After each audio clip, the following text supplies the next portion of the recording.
routinely, people say all the time, of course, there will be no time in heaven.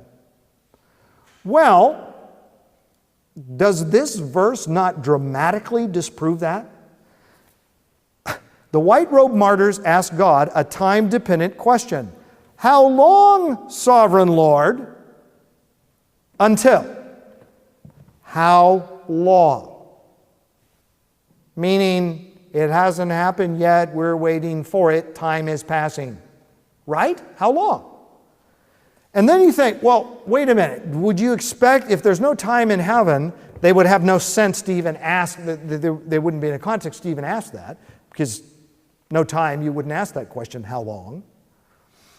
But would you expect, well, maybe God will correct them and say, oh, no, you're asking the wrong question because there's no time in heaven.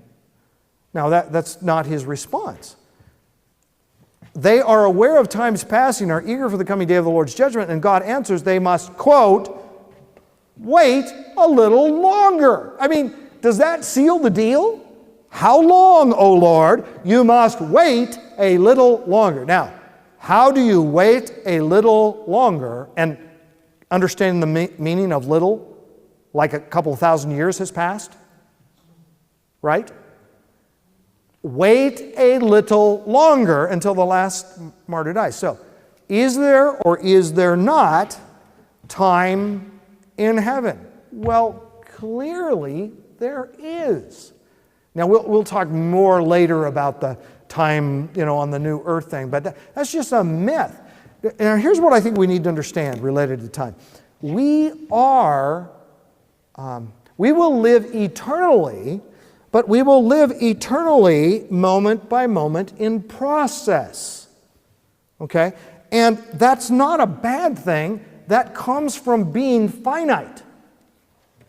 And we'll come back to that later, but finish this off. 20, the people of God in heaven have a strong familial connection with those on earth who are called their fellow servants and brothers. We share the same Father, Ephesians 3:15 says, from whom every family in heaven and on earth is named.